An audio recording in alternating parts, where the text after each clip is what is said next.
अहम बैठक ली है। मुख्यमंत्री आवास पर हुई उच्च स्तरीय बैठक।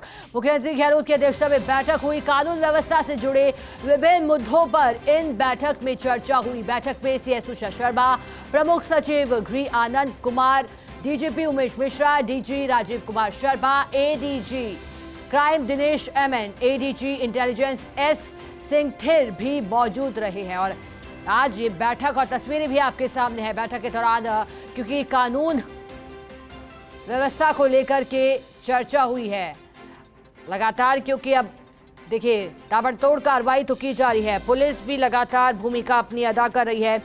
लेकिन अब क्योंकि कल जिस तरह का घटनाक्रम हुआ, भीलवाड़ा में एक 14 वर्षीय नाबालिग के साथ पहले दुष्कर्म कर दिया गया, फिर उसे भट्टी में फेंक दिया गया। हमारे साथ सहयोगी, हमारे साथ ब्यूरो चीफ नरेश शर्मा जुड़ गए। नरेश जी, जानकारी दीजिएगा, बैठक में क्या कुछ चर्चा रही है, क्या निर्देश दिए गए हैं सीएम की ओर से? देखिए, मुख्यमंत्री अशोक गहलोत की अध्यक्षता में अभी कुछ देर पहले एक उच्च स्तरीय बैठक हुई है मुख्यमंत्री आवास पर, जिसमें प्रदेश की कानून व्यवस्था को लेकर विस्तृत चर्चा की गई है, समीक्षा की गई है और साथ में मुख्यमंत्री अशोक गहलोत ने कानून व्यवस्था के मद्देनजर अधिकारियों को विशेष दिशा निर्देश भी दिए हैं। तस्वीरों में आप देख सकते हैं कि चीफ सेक्रेटरी और डीजीपी के अलावा पुलिस विभाग के प्रमुख जो अधिकारी है वो मौजूद है। और पिछले दिनों प्रदेश में जो भी घटनाएं हुई हैं, जिनको लेकर विपक्ष ने मुद्दा बनाया है या जो चर्चा में रही है, उन घटनाओं को लेकर भी समीक्षा की गई है।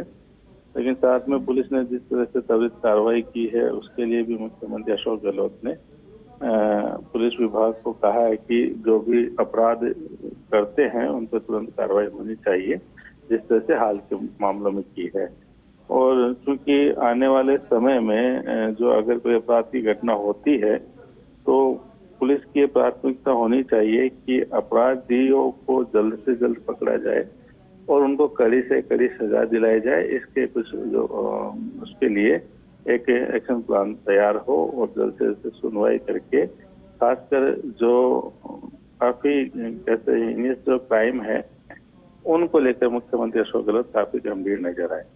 और उन्होंने ये भी कहा है इस बैठक में कि आने वाले समय में क्योंकि इस तरह की जो घटना होगी तो उसको मुद्दा भी बनाया जा सकता है, तो ऐसे में पुलिस है पूरी संवेदनशीलता के साथ, पारदर्शिता के साथ है वो काम करे। अधिकारियों ने भी जो पिछली जो घटनाएं हुई हैं उन तमाम घटनाओं के बारे में मुख्यमंत्री को रिपोर्ट दी और पुलिस ने किस तरह से एक्शन लिया इसके बारे में भी जानकारी दी।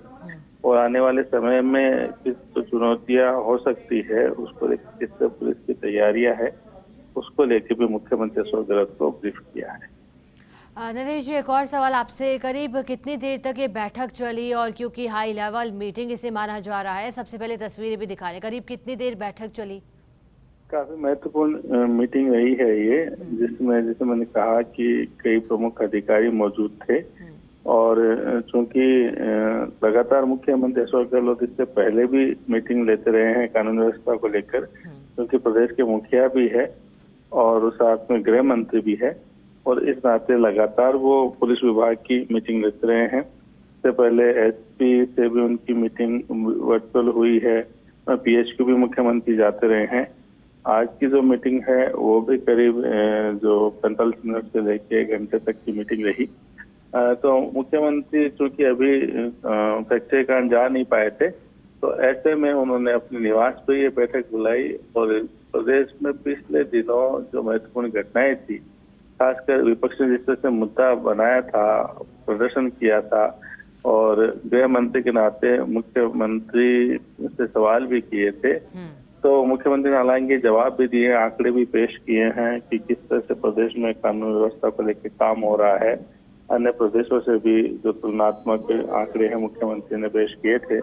लेकिन चूंकि वो सूबे के मुखिया है और गृह मंत्री भी है, इस नाते रूटीन मीटिंग जो है वो होती है और जब उच्च अधिकारियों की मीटिंग होती है तो महत्वपूर्ण मुद्दों पर भी चर्चा होती है कि जो पिछले जो केसेस हुए हैं जिनको लेके चर्चा हुई है और विपक्ष ने भी इन मामलों को उठाया है, सदन में भी चर्चा हुई थी। तो उनमें किस तरह से कार्रवाई हुई, और साथ में आने वाले समय में जैसे मैंने कहा कि अगर इस तरह की भविष्य में घटनाएं हों उनसे किस तरह से निपटा जाए और किस तरह से वो जो पुलिस एक्शन है वो त्वरित गति से हो। नरेश जी, एक और सवाल आपसे, क्योंकि आपने बताया कि अधिकारियों ने भी बताया जिस तरह से कानून व्यवस्था को लगातार लेकर विपक्ष के नेता हमलावर रहे हैं, साफ कर दिया है कि एक मुद्दा विधानसभा चुनावों में भ्रष्टाचार का रखेंगे, और इसके अलावा कानून व्यवस्था जिस तरह से कल का घटनाक्रम हुआ, इसको लेकर के क्या कुछ रिस्पांस मुख्यमंत्री अशोक गहलोत की ओर से दिया गया? क्योंकि हालांकि अपनी संवेदनशीलता तो लगातार दिखाते हैं और कल घटनाक्रम को लेकर के भी चिंतित दिखाई दिए थे मुख्यमंत्री खुद। देखिए, जितने भी घटनाएं पिछले दिनों हुई है, चाहे कल की घटना हो या इससे पहले की जो घटना हो, पुलिस ने त्वरित कार्रवाई की है, जो अपराधी है उनको पकड़ा है। तो देखिए, ये तो मान के चलिए कि जो घटना घटित होने के बाद पुलिस का जो एक्शन होता है वो तो त्वरित गति से हो रहा है। और साथ में अगर हम अब आगे बात करें कि उनको किस तरह से सजा दिलाई जाए, इसको लेके मुख्यमंत्री का फोकस है। और साथ में ये भी मुख्यमंत्री ने कहा है कि जो सूचना तंत्र है वो और मजबूत होना चाहिए और अपराधियों में खासकर भय होना चाहिए। इस तरह का एक माहौल हो पुलिस के एक्शन से कि व्यक्ति कोई भी अपराध करने से पहले 2 बार सोचे। और क्योंकि ये सही है कि अपराध है वो पूरी तरह से खत्म नहीं हो सकते, लेकिन अपराध होने के बाद पुलिस का एक्शन जो है वो त्वरित हो, इस बात को लेके फोकस है। और साथ में एक माहौल इस तरह का हो जिस तरह से पुलिस एक्शन ले या जो भी दोषी है उनको सजा मिले, तो उनकी कड़ी कार्रवाई हो, तो उससे फिर जो भविष्य में अगर कोई अपराध करने की कोशिश भी करता है तो उसके मन में भय रहे ताकि अपराध ना करे।